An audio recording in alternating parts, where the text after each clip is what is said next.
African Communist Party and ourselves as a Congress South African Trade Union have faced since 1994. Leading up to the pull, the Federation and its affiliates crossed the country determined to defend the ANC and the alliance, as well as securing a mandate to return to office nationally and provincially.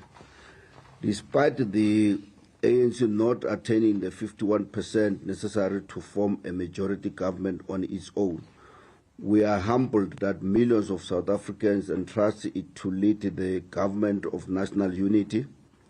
We expect the ANC to recognize its election result as a clear message from voters for the party to pull up its socks if it is to continue. COSATU will continue to hold the ANC accountable while working closely with both allies to rebuild voter confidence and ensure it remains as a majority party. COSATU remains deeply opposed to the new liberal policies of the Democratic Alliance. The DA has a history of opposing all labor reforms seeking to improve the lives of workers. Its tendency to harbor the unprecedented racists such as Ronald House and Ian Cameron within its ranks adds insult to injuries. We call on National Prosecution Authority to criminally charge House for his racist utterances. If the DA is to be part of the GNU, then it must abandon its anti-worker and anti-transformation agenda. We expect the ANC as the leader of the government of national unity to ensure that government is biased towards the working class, and defend the hard-won gains, rights of workers, and accelerate the transformation agenda. COSATU welcomes the GNU's declaration of intent commitment to protect workers' rights and to engage with labor, business, and civil society on the GNU's policy platform that was included in the differences to the Federation its concern. The Federation will help facilitate dialogue with social partners at NETLEC to contribute meaningfully towards the GNU's policy mandate. Equally scared to the Federation is for the GNU to continue on the path towards rolling out a national health insurance, building a comprehensive social security, intensifying the war on crime and corruption, investing in developmental state and well-resourced police public service, enabling the employment equity and broad-based black economic empowerment, supporting the African agenda and solidarity with the struggling nations internationally, including the Palestinian people. It is imperative the Government of National Unity policy mandate be anchored on the ANC manifesto and guided by the Constitution and rule of law. The Alliance fully expects President Ramaphosa to consult it on the composition of the cabinet. COSATU congratulates former leaders of the movement who have been elected to Parliament and the provincial legislation, and trust that they will continue to wage a working class struggle in their new deployments. South Africa's economy has stagnated since 2020 due to the COVID-19 pandemic. The slight recovery in 2021 was short-lived as the growth has since remained weak. The crisis at Eskom and Transnet contribute to the decline. COSATU commends Eskom workers and the Eskom board for 3 months of no load shedding. Equally important is to work being done at the Transnet to ensure our ports and freight rail run efficiently and port congestion is overcome. The marginal drop in GDP in the first quarter of this year raised the concern concerns that the 42% of unemployment rate, 60% for youth, women may worsen. We've seen an increasing number of employers announcing plans to retrench, particularly in the mining, transport, retail, and textile industry. COSATU expects the GNU to move with speed to stimulate the economy as soon as cabinet is in place by abandoning austerity measures that have characterized the stagnant state of economy in recent years. We also call on business to assist the new government by creating decent jobs and halting retrenchment, as the economy cannot afford to lose a single job. The CEC has also resolved to exercise our right under Section 77 of the Labour Relations Act and to launch a nationwide program towards a national day of action in defense of workers' rights, hard-won constitutional and labor rights, as well as collective bargaining in both the public and private sectors. In the build-up the National Day of Action, COSATU affiliates are expected to lead campaigns in defense of jobs given the Section 189 across industry. The Federation is humbled by the recognition of its leadership role with the election of its President Zingi Swalosi to serve on the International Labour Organization governing body. This is an affirmation of the role of COSATU's commitment to advancing workers' rights and our role in the global labour movement. That's the end of our statement as per the 3 days Central Executive Committee when it was closed on Thursday the 20th. Thank you very much, Comrade Zanella. We'll take questions now.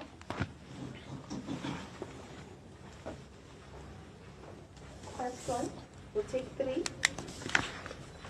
Number 2. And is there a third hand? Yeah. Okay. You can start. Please start by telling us your name and the platform that you represent. Morning. I'm from IOTQ. So we expect the President to announce his cabinet anytime from tonight, hopefully.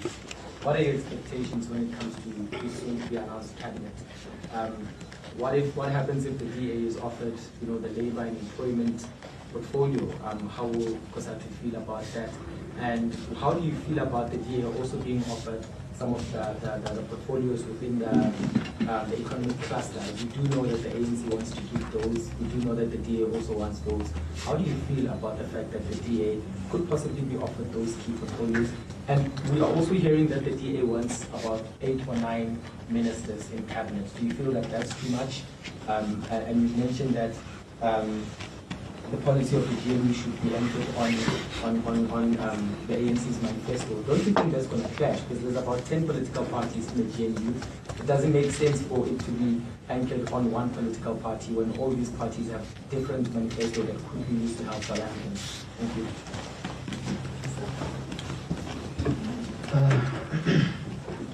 Dr. Olawodi from the SABC. Mine is also around the statement of intent. I know the last time I spoke to the SACP and COSATU at the NUM's policy conference, you had said that you're going to be working with the ANC within the negotiating team to draft that statement as to ensure that the workers are protected here. Did you form part of that process of drafting this statement? And where then do we see the workers being accommodated in this statement of intent? And also, with the consultations, I understand that there were 5 options that were put on the table in terms of how then you would want the ANC to move, either with the government of national unity retain or come back as a minority in government and the LACs work with the DA. Maybe give us a sense of your understanding and your conversations with the ANC around this government of national unity and how it's going to work according to your understanding. Thank you. Thank you. I'm going to go first. Oh, Madada. Okay. Oh, Alpha had like 4 questions. Okay. Let's start.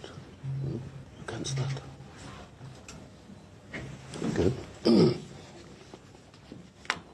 Now, No, no, is it fine? No, thanks, and once again, good morning, colleagues. Maybe let me start by saying that our statement is more of our CC, the outcome of the CC, rather than the government of national unity. Yes, we'll speak about it there. So eyewitness news, the expectations on the government, and a whole lot of questions we've asked about the portfolios the DA is demanding, economic clusters, labor, and so on and so on. We have come to accept as a country and as a labor movement that constitutionally it is the prerogative of the president of the country to put up together an executive of a government. We also come to appreciate that these are not one of those previous elections where the ANC or one party will have overwhelmingly won and they alone reserve the right to constitute a government. So I appreciate the engagements that must happen among the political parties that have participated in the campaign for the elections and ultimately won some votes or voted by South Africans. So our expectations really, with or without a DA in cabinet, is that we should not experience a reversal of the progress we have made over the past 30 years in the economic trajectory, in the rights of the majority of the working class, in the what we call the progressive policies that seeks to alleviate the poverty of our people, be it the national minimum wage, the national health insurance, the basic conditions of employment, the Employment Equity Act, the affirmative actions, all of those policies that the ANC-led government have always been at the forefront of implementing. So that's in a nutshell that we expect, irrespective of who is going to be put up together as a cabinet.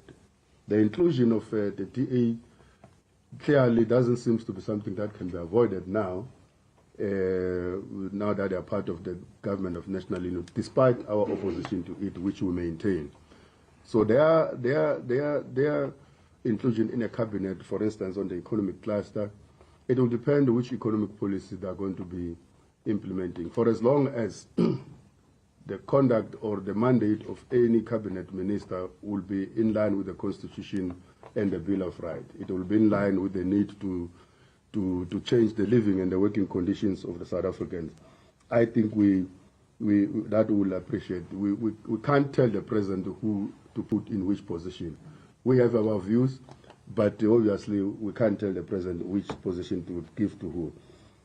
Because we don't know whether or not it will make difference whether the DA is in the economic class or any other portfolio, whether it will make any difference. The fact is the DA is there now in the government of national unity. SABC, we had hoped so, Katlego, that because the statement of intent and the things that are supposed to be contained in the vote of it supposed to be taking into consideration the interests of all concerned, ourselves included. Sadly, it turned out that actually it's a statement of intent of political parties who contested the election. So no, we did not contribute in the drafting of the statement of the intent. We did not contribute a single sentence there. We were briefed about it. We had our views. We supported some. We had concern about some. But at the end of the day, it is a statement of intent of people who intend on getting into a marriage. And as you will know, we are not part of that marriage as COSATU. The consultations on the modalities or the options, I'm sure you know that that train has long left. Actually, by the time we had an opportunity to engage with our allies, the announcement was already made. Yes, you will know that at the time you interviewed us, we had our various options, including that one of a minority government by the ANC. But by the time an opportunity presented itself for the engagement with our allies, the announcement by the executive committee of the ANC was already made. So all our options that we had could no longer be entertained. I think I'll stop that. Yeah, no, I don't think very much, President, and thank you very much for Comrade to ask those questions. President has answered a number of questions, but let me come back on the issue of the ANC manifesto. Our hope is that the ANC manifesto will not be put into a dustbin, because as workers, we contributed to the ANC manifestos. As President Mike has said, it is unfortunately that we're in the situation where we are today with the government of national unity, where it involves almost about, this morning they were saying it's about 10 parties in those who are there. But we would be very happy if the ANC manifesto not being thrown into a dustbin.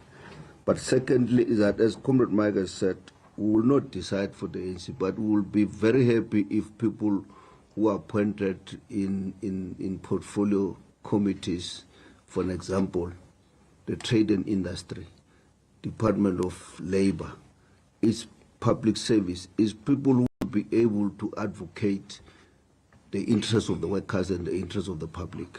So if we are going to be consulted, we'll be able to put what we think the President of the Republic of South Africa should do in those portfolios. So we can't say we expect this one to be here, but our call and our hope is that anybody who's going to be appointed must respect the rights of the workers. Thank you very much. Any more questions? Sorry, I'm so sorry. Just out of curiosity, you mentioned that if you're going to be approached by the ANC to offer in your input, were you not approached, were you not consulted during this whole negotiation process? Do you not say as an alliance partner? Well, as Comrade Mike says, there's another question, maybe we'll allow. Through you, Comrade Sanen. Yeah, thank you. My name is Awolo Mabolero with UFM. I'm adding to that question to say it would appear you were not consulted. So just clarify if this is what the alliance is, whether what you are saying is a romanticized notion of an alliance, which in reality doesn't occur because the ANC decides and informs you whether you like it or not, it moves on. Just to clarify that as to. And then secondly, this day of national action, exactly towards whom will it be directed at? What would be the demands? Is this a one-off thing or a protracted strike with tangible demands? Thank you. Well, I think Comrade Mike will come in. I want to start with this one. The strike will be a protected strike. That's why we talk about Section 77. It's an economic strike in terms of the LRA. And the action will be targeting business, because these are the people who are retrenching workers. These are people who are giving Section 189, employers, which include government, because in the public service we do have members, and we can't say public workers are not faced with the challenge of attack of the collective bargaining. Issues of retrenchment, issues of not respecting the rights of workers is an attack to the collective bargaining. So it will be directed to private sectors and public sectors. Okay. No, okay. This alliance has always been romantic. It has been nice.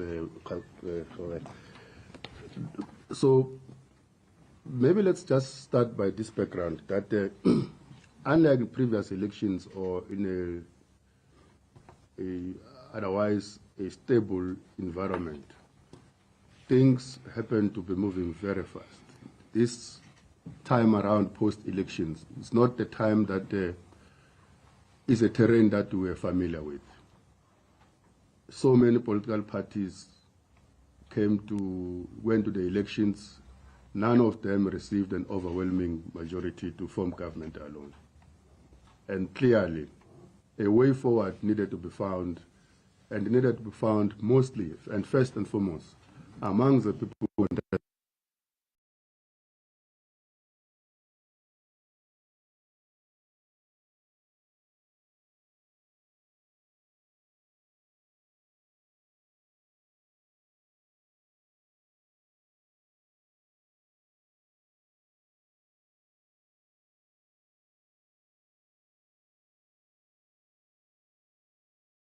noted that given the pressure the African National Congress is going through now, perhaps that became the safest way for them to go into their own internal National Executive Committee, independently take decisions as they see it fit, because they also have other political parties to contend with. Having said that, there was an Alliance Secretariat meeting prior to the sitting of the National Executive Committee meeting, in which the direction which was to be taken about forming a government was engaged. We did indicate our view, preliminary, as the National Office Bearers at the time, that we would prefer a minority government. And a follow-up meeting was to take place. It didn't take place until the National Executive Committee met and pronounced the government of national unity. So yes, there was a little bit of engagement, of a briefing, but the NEC took a decision, and once that had happened, we're an alliance partner, we needed to respect that. We could not scream any more than that, except indicating our opposition to allow the Democratic Alliance to play the music, or to call the tune for that, as you will see now in the media and at that time. We were in opposition, particularly on a grand coalition between the ANC and the Democratic Alliance. We knew that once we go to the government of national unity, there will be no way you're going to exclude the Democratic Alliance, because if it's the government of national unity, you need to include almost everybody who is prepared to participate. So we had just to continue to indicate that which we are against the ADA of, accepting that they will be in the government of national unity. Post that, when the statement of intent was now engaged with the political parties, there was an Alliance Political Council meeting, which we attended, which we were briefed. So one to separate being briefed and being consulted, because those are two different things. So when you are consulted, understanding that even when you are consulted doesn't mean that your views must be taken into consideration, but at least you were asked for your view, you were consulted. But we were briefed about the statement of intent as it was now done, that is the direction the ANC have chosen to go. The SG of the ANC came here in this boardroom in the Central Executive Committee of COSATU, also further brief the highest decision-making board of COSATU, which is the CC, about the same thing and the direction the ANC is going. So we appreciate that briefing, and also accept and respect that the ANC in this instant have chosen to be clear about the independence of each one of ours. So, were they meeting? Yes. Were there consultation? No. Were there briefing? Yes. There was a briefing. I hope I've clarified the two comments. Okay. And I think on the strike, it is both private and public. The GSF responded. We know now, moving towards the election, or long before the elections, particularly in the mining sector, particularly in the post office, telecommunication, and a number of sectors that have been disseminated jobs. And again, even in the public service. So we feel that these are some of the rights that are under threat, even more now in the government of national unity, which includes people who have never stood for the workers' rights. They have never stood for the creation of employment. In fact, some of them, they came here, they declared this house an enemy #1 of the country. They are now today part of the leaders. From where they stand, the workers, those belong to COSAT, are the enemies of the growth in this country.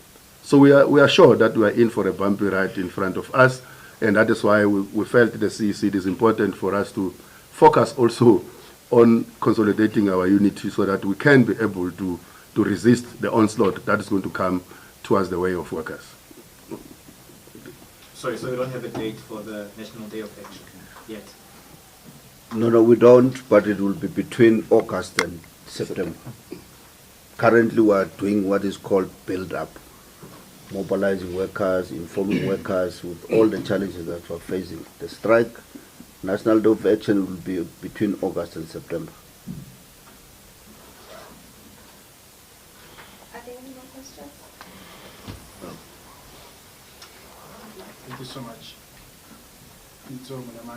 News. Are you concerned about the delay likely to be through the GNU on the signing of the Pension Funds Amendment Bill? But also, what other concerns with regard to legislative amendments that as COSATU are waiting for might also take a turn under the GNU? Thank you. There's one last question here from Katlego, SABC. In reflecting on the elections, did you maybe get to a point of understanding what happened? Because you had said that you campaigned alongside the ANC, but you did not get that outright majority. Did you get to the bottom of what really happened here as to why you didn't find yourself in this position? And did you at some point maybe touch on the emergence of the MK party and what the challenge that is presenting then for the tripartite alliance? Is this something that maybe you touched on as the CEC going forward? How are you expecting for this to be resolved?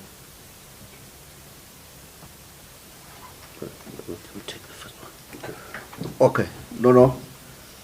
Definitely, we are concerned about the delay.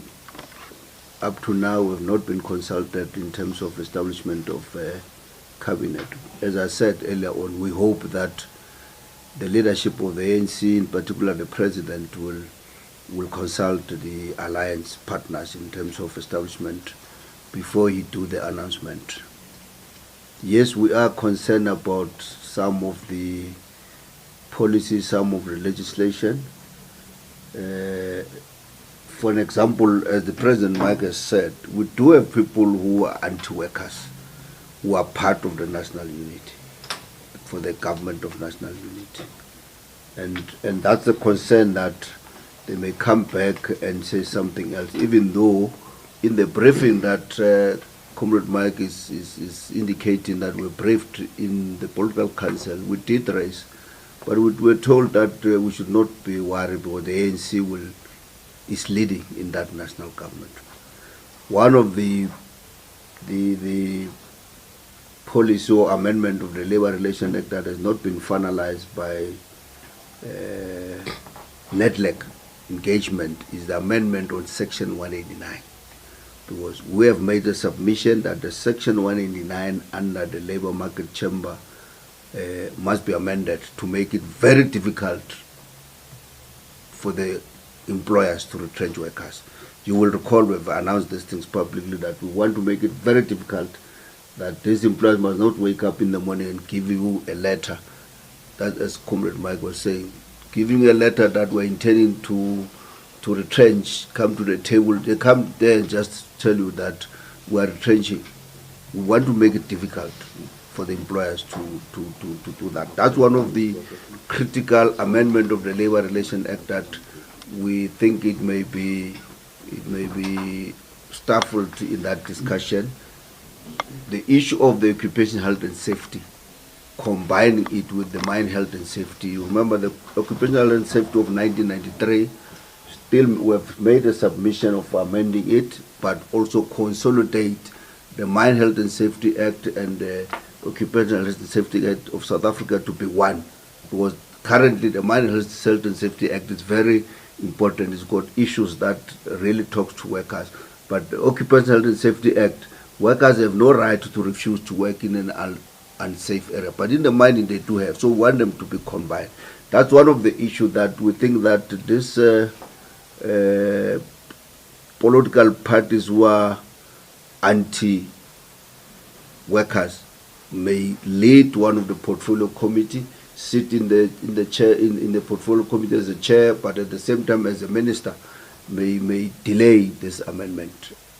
I think the president has spoken about DA, the manner in which they conduct themselves, and we're unapologetic that DA continue to consistently to present issues of racism. You know, you have seen it, one of their members who is in parliament, who made statement that is very, very, very dangerous to and threatening the workers in particular, and the DA says, no, it's suspended, he must be investigated. Our call is that he must be prosecuted. There's no difference between the statement made by the president of EFF and the statement made by Host. The same thing, it's racism, and racism is criminal. He must be charged and face the music. I think the president will take the last from Katleho. Okay. Just before the Katleho, the patient reforms, it is important to note that the sixth administration, the National Assembly and the National Council of Provinces have approved these bills. Yeah. So we're not worried about that because it's a question of signing. Having approved, the sixth parliament also set up a implementation date which is the 1st of September. So everything else that was done by the sixth administration and have timeline, it will be very interesting if there's any chance of reversing that. So we think that once the thing of engaging with the putting up the cabinet and the police of GNU, the president will find time sign. We know he has been signing a whole lot of bills almost every weekend since the past few months because they were made. So we want to assure the workers that from where we stand, there's no chance of reversing the issue of the two-port system because the necessary bills were passed by the National Assembly and the National Council of Provinces. We would have loved that by now, because the Parliament has also passed it, the President will have signed or must sign the Public Procurement Bill into Act, because it is important for the public procurement to cap issues of corruption and crime and fraud, but also to have transparency in what the public procurement, particularly in the area of energy, like ESCOM, and so on and so on. But also to help to implement what we call local procurement, because that's what is part of what is contained in that in that public procurement bill, so that everything that must be procured by public, we must prioritize local procurement in order to stimulate jobs and help the manufacturing sectors of our country, so that the economy can grow. So that's one part I wanted to raise on the bills that are there. And of course, now that we're in the GNU, whether or not all the manifestos are going to come together and formulate a new policy that is not included in any of the manifesto, it's an animal that we have to see it once it gets shaped going forward. Did we go into what happened in terms of our analysis during the election? We did, but we didn't finalize. It's an ongoing assessment. I'm sure you will know, Katleho, that from the 30th of May, everybody was an analyst in this country. I'm sure there's very few people who did not try and analyze what happened. Almost everybody I met was analyzing what happened. So we didn't want to fall into the trap of just taking about any analysis or commentation that is taking place out there. So we're being systematic in our analysis and also assessing, because we also had election structures that we have put out there to ensure that we run the election, but also characterize the moment, because surely this moment is not an ordinary moment. It's a moment in history that it's quite telling and watershed. So it's an ongoing. We know that we went into elections with groupings of political parties have formed themselves into trying to bring the ANC below 50%. One of the things that we can tell you now is that it became apparent that even though the neo-colonial right-wing political parties as led by the Democratic Alliance and its splinters, the one that have broken away from it, in trying to consolidate the right-wing agenda, they formed themselves into what they call the Moonshot Pact, or a multi-party charter, in which they were hoping that collectively they are going to get 50 plus 1%, so that they alone can form a government. And they were calling the other possibility without them a doomsday. So if you go to metaphor, so there's a moonshot, which is theirs, and then there's a doomsday, which was another coalition, possibly the ANC with other people. But we can say that the South African voters, even those who might have alienated by the ANC or have left the ANC, they rejected that consolidation of the right-wing agenda by the Democratic Alliance. And that's a message that we think everybody else who is discussing the coalition must not lose, that the right-wing agenda was rejected by the majority of voters.